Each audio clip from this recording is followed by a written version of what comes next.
हरियापुर गांव में रहने वाला मुखिया एक दिन अपनी पत्नी माया से बोलता है, अरे सुनती हो भाग्यवान, बहुत दिन हो गए हैं अपन को घूमने। चलो आज अपन दोनों मार्केट घूम कर आते हैं और तुम्हें जो भी सामान लाना है तुम वो सामान ले आना।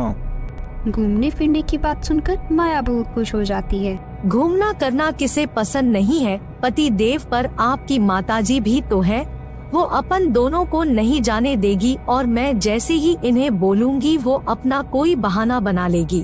हाँ माया, तुम बात तो बिल्कुल सही कह रही हो, लेकिन मेरे पास इसका भी उपाय है। अपन दोनों किसी को नहीं बताएंगे कि अपन दोनों कहाँ जा रहे हैं और चुपचाप दोनों घूम आएंगे।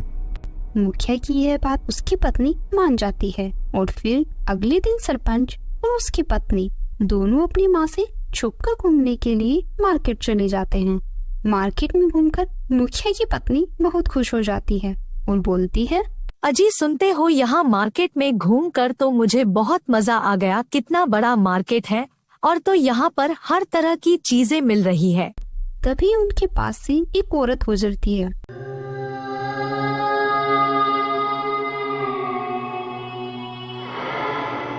जो कि चुड़ैल जैसी लग रही होती है। माया उसे देखकर डर जाती है। सुनो जी, शाम हो गई है, यहाँ अब अपना रुकना ठीक नहीं है। मैंने अभी यहाँ से एक चुड़ैल को गुजरते देखा, आप जल्दी से वापस घर चलिए।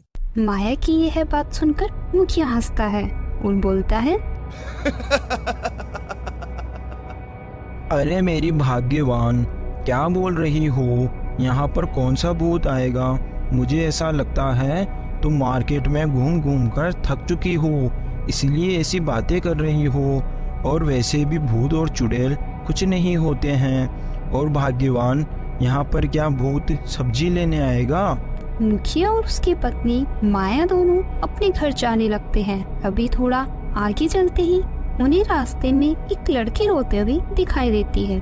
तो माया अपने पति मुखिया से बोलती है, सुनो जी, सामने देखो, एक लड़की खड़ी खड़ी रो रही है, लगता है बेचारी किसी मुसीबत में फंस गई है। फिर मुखिया और उसकी पत्नी दोनों उस लड़की के पास आते हैं और बोलते हैं, सुनो बेटा, तुम कौन हो और यहाँ खड़े खड़े क्यों रो रही हो? क्या हुआ तुम्हें? किसी बात की कोई परेशानी है क्या? फिर वो लड़की रोते हुए बोलती है, आंटी जी, मेरा नाम प्रिया है।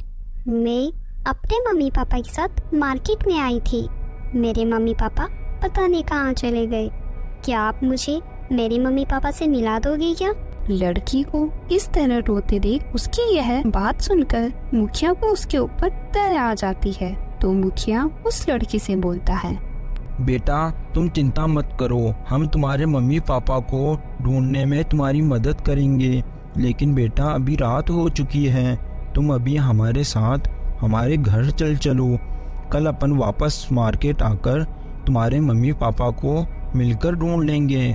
और बेटा वैसे भी रात में तुम्हारा यहाँ रुकना ठीक नहीं है। फिर मुखिया और उसकी पत्नी माया उस लड़की को लेकर अपने घर आ जाते हैं और घर पर सरपंच की माँ शीला उन दोनों का कब से इंतजार कर रही थी।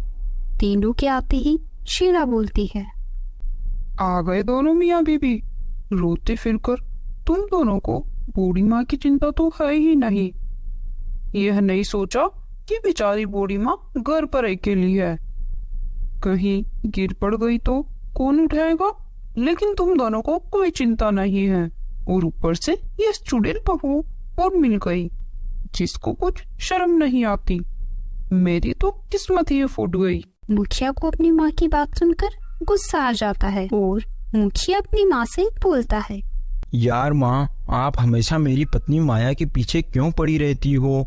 वो खुद अपनी मर्जी से नहीं गई थी, मैं उसे अपने साथ लेकर गया था। फिर मुखिया की माँ की नजर उस लड़की पर पड़ती है तो उसकी माँ गुस्से में बोलती है, और मार्केट में तुम दोनों जने गए थे, इस लड़की को कहाँ से उठा कर लाए हो? फिर मुखिया अपनी माँ को मार्केट में हुई सारी घटना के बारे में बताता है कि लड़की उन्हें कैसे मिली। मुखिया की यह बात सुनकर उसकी माँ शीला को गुस्सा आ जाता है और वो गुस्से में बोलती है, तुम दोनों पति पत्नी में अक्ल नाम की चीज है या नहीं? ऐसे रास्ते में हर किसी को उठा लाओगी क्या? इसे जहाँ से लेकर आए हो इसे वापस वहाँ छोड़ कर आओ। फिर मुखिया अपनी माँ से बोलता है, यार माँ, आप देखो तो सही, बाहर रात हो रही है। रात में इस बच्ची को हम कहाँ छोड़कर आएंगे? कल सुबह हम इसके मम्मी पापा को ढूंढकर इसे उनके पास पहुँचा देंगे। आज रात इसे आप यहीं रहने दो। मुखिया की यह बात सुनकर उसकी माँ नाराज होकर वहाँ से चली जाती है और यह तीनों भी साथ में ही सो जाते हैं। मुखिया उसकी पत्नी उस लड़की को अपने बीच में सुला लेते हैं। फिर आधी रात को वो लड़की उठकर घर के बाहर जाकर खड़ी हो जाती है।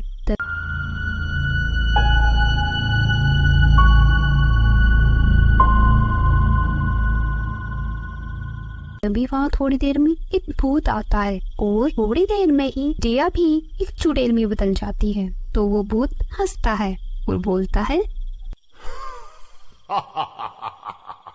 मेरी बहन कैसी है तू और इस परिवार के साथ रहकर तुझे कैसा लग रहा है? भूत की बात सुनकर वो चुड़ैल हंसती है और बोलती है,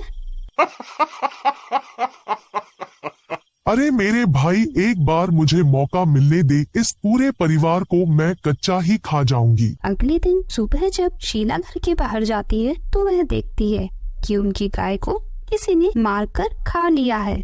तो वह जोर से चिल्लाती है। तो उसकी चीख सुनकर मुखिया और उसकी पत्नी माया दोनों उसके पास आते हैं। तो शीला गुस्से में बोलती है, अरे ओ गधे, देख, अपनी गाय को किसी ने खा लिया है। ये जरूर किसी न किसी चुड़ैल या भूत का काम है। यह सब देखकर मुखिया उसकी पत्नी भी थोड़ा डर जाते हैं। तो मुखिया बोलता है, माँ, आप कैसी बातें कर रही हो?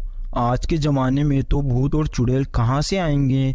कोई बड़ा जानवर आया होगा और अपनी गाय को खा गया होगा। फिर थोड़ी देर बाद मुखिया और उसकी पत्नी दोनों प्रिया के मम्मी पापा को ढूंढने के लिए मार्केट में जाते हैं।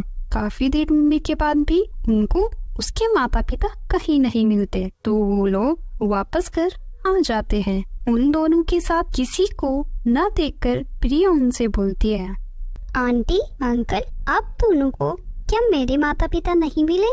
आप दोनों तो वापस घर अकेले ही आ गए, मेरे मम्मी पापा को साथ लेकर नहीं आए। प्रिया की यह बात सुनकर माया दुखी हो जाती है और बोलती है, बेटा तुम चिंता मत करो, हम तुम्हारे मम्मी पापा को जल्दी ही ढूंढ लेंगे और हम दोनों भी तो तुम्हारे मम्मी पापा जैसे ही है। फिर अगले दिन रात को प्रिया जब घर के बाहर जा रही थी तो उसको बाहर जाती शीला देख लेती है।